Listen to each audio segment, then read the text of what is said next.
La profunda visión liberal, con dos candidatos, Gabriel Turbay y Jorge Eliezer Gaitán, permitió al candidato único del conservativismo, Mariano Ospina Pérez, ganar las elecciones. Ospina Pérez, al igual que Olaya Herrera, propuso un gobierno que no fuera hegemónico, sino de unidad nacional. Gobierno de Ospina Pérez, la Unión Nacional. Al principio de la Unión Nacional de Ospina Pérez contó con la colaboración liberal y todo indicaba que el ensayo daría resultados. No tardaron, sin embargo, en presentarse brotes aislados de violencia de liberales contra conservadores en distintos sitios del país.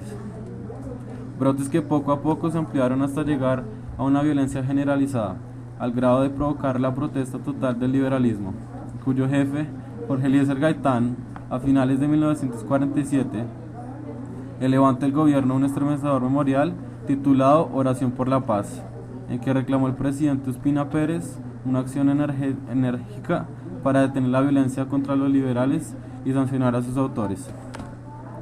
Como la violencia se acrecentó, Gaitán ordenó el 8 de febrero de 1948 una impresionante marcha del silencio en Bogotá, en la que el único ruido se escuchaba que era el de 100.000 banderas blancas y rojas agitadas por el viento.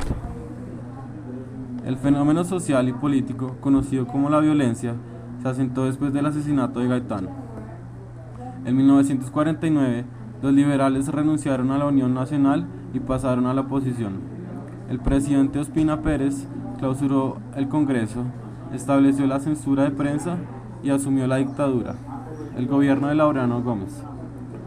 Con fuerte carácter autoritario y acosado por la resistencia liberal que, para contrarrestar la violencia conservadora, se había organizado en guerrillas, Laureano Gómez implantó un régimen todavía más dictatorial que el de Ospina y convirtió en terrorífica la vida de los colombianos no identificados con el gobierno. La sola sospecha de ser liberal le acarreaba graves problemas a cualquier ciudadano. Se estableció la ley marcial y el toque de queda, y la violencia en el campo tomó visos de guerra civil y dejó escenas de crueldad inenarrables. La acción del teniente general Rojas Pinilla fue recibida con inmenso júbilo por la opinión nacional y se calificó como un golpe de opinión que devolvía la paz y la concordia a los colombianos. El primer año, entre junio de 1953 y junio de 1954, transcurrió en calma y la violencia parecía desvanecerse como una pesadilla del pasado. Del gobierno de Rojas Pinilla hay que separar su condenable dictadura militar y política de su admirable gestión en lo económico y lo social, favorecida por una extraordinaria bonanza en los precios del café. La administración Rojas Pinilla se caracterizó por sus amplias gestiones de acción social, ayuda permanente a los pobres, a los refugiados de la violencia y a los campesinos y trabajadores. Cayó el gobierno de Rojas Pinilla.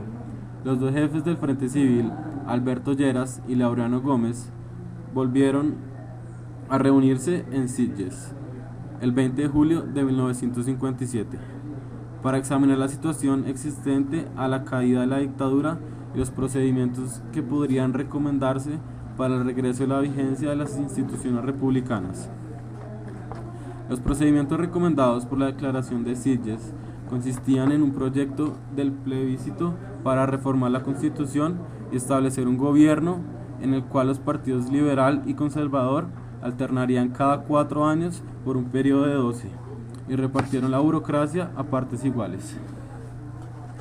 El gobierno de Carlos Lleras Restrepo fue el tercer presidente del Frente Nacional. Carlos Lleras Restrepo bautizó su gobierno como el Frente de Transformación Nacional. El manejo de la economía fue su punto fuerte. Estableció la moneda, sentó la independencia económica del país al apartarse de las políticas trazadas por el Fondo Monetario Internacional. Implantó un control de cambios tan estricto como en los tiempos de Rafael Núñez. Dio gran impulso a la industria nacional y promovió la integración económica latinoamericana con la creación del Pacto Andino y el acercamiento constante y la cooperación con los gobiernos hispanoamericanos. Se preocupó por tecnificar el país y por adecuarlo a los avances del mundo. Saneó la administración pública, acorraló a los corruptos y estimuló la inversión extranjera. Mantuvo la inflación en un dígito y desarrolló las obras públicas en todo el país.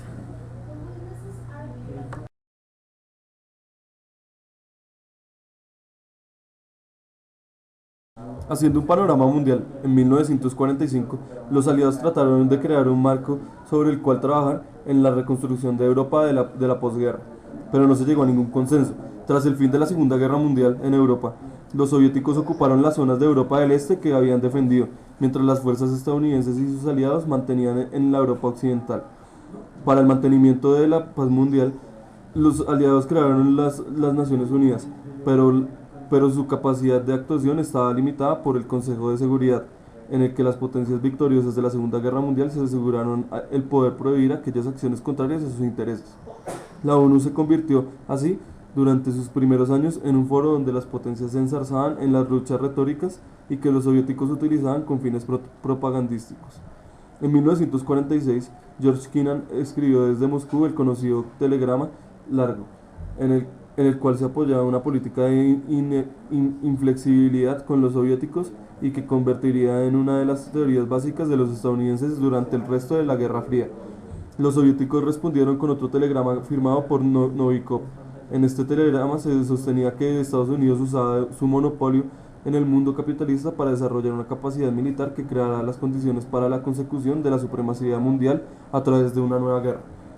Semanas después de la recepción del telegrama largo, el primer ministro británico Winston Churchill pronunció su famoso discurso sobre el telón de acero, que trataba de promover una alianza anglo-estadounidense contra los soviéticos, a los que acusó de haber creado un telón de acero desde Stettin en el Báltico a Trieste en el Adriático.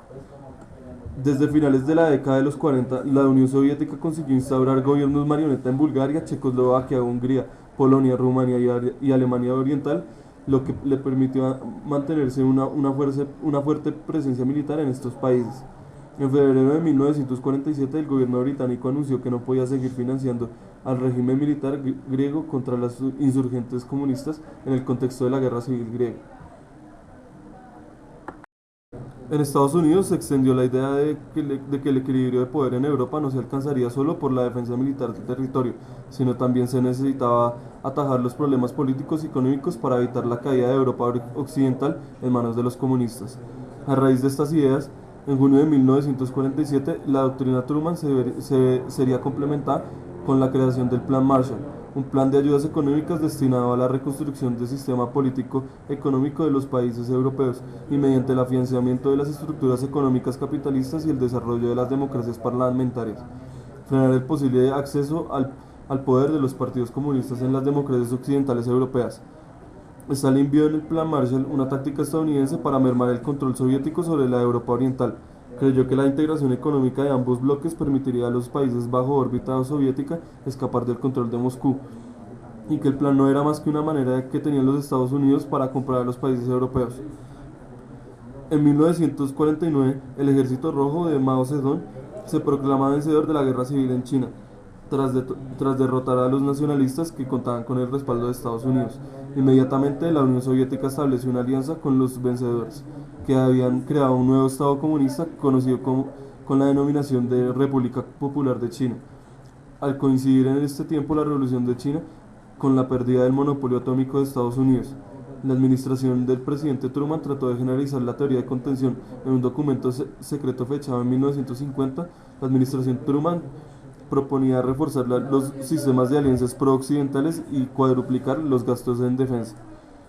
Una vez hubo estallado la guerra, Stalin insistió en mantenerla a toda costa. A finales de 1952, la guerra había alcanzado una situación de estancamiento, y a pesar de las directrices de Stalin, chinos y norcoreanos se preparaban para su final.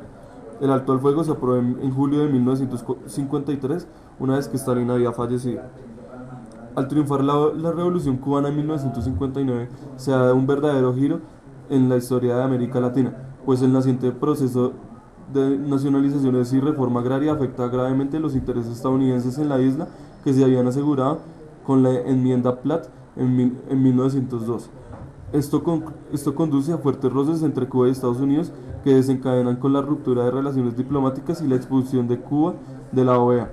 Debido al aislamiento del resto del hemisferio y el bloqueo económico, el país se convierte en un fuerte aliado de la Unión Soviética Socialista y el resto del bloque comunista.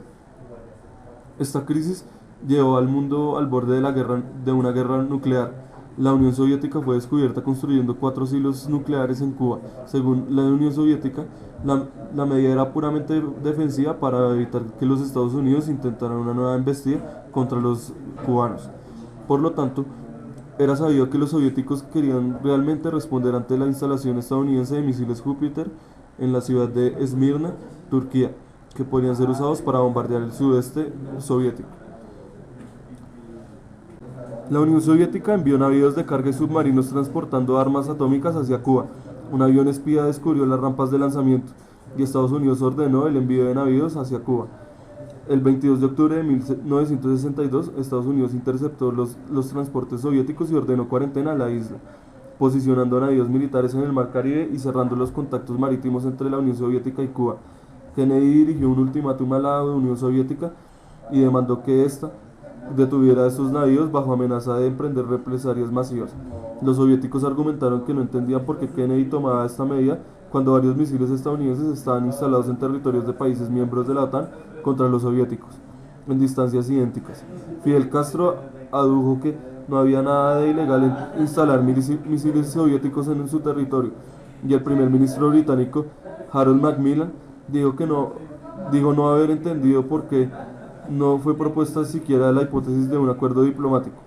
El 23 y el 24 de octubre, Moscú había enviado un mensaje a Kennedy informando de sus intenciones pacíficas. El 26 de octubre informó que retiraría sus misiles de Cuba si Washington se comprometía a no invadir Cuba. Al día siguiente, pidió además la retirada de misiles balísticos Júpiter de Turquía. 2 aviones espías estadounidenses U-2 fueron derribados en Cuba y Siberia el 27 de octubre, justo en el ápice de la crisis. Ese mismo día, los navíos mercantes soviéticos habían llegado al Caribe y trataban de atravesar el bloqueo. El 28 de octubre, Kennedy fue obligado a ceder las peticiones y aceptó retirar los misiles de Turquía y no agredir a Cuba. Así, la Unión Soviética retiró sus misiles nucleares de la isla cubana. Esta crisis dio nacimiento a un nuevo periodo, la extinción señalada por la puesta en marcha del teléfono rojo, en realidad blanco, línea directa entre Moscú y Washington, que alegraría las comunicaciones en caso de otra crisis.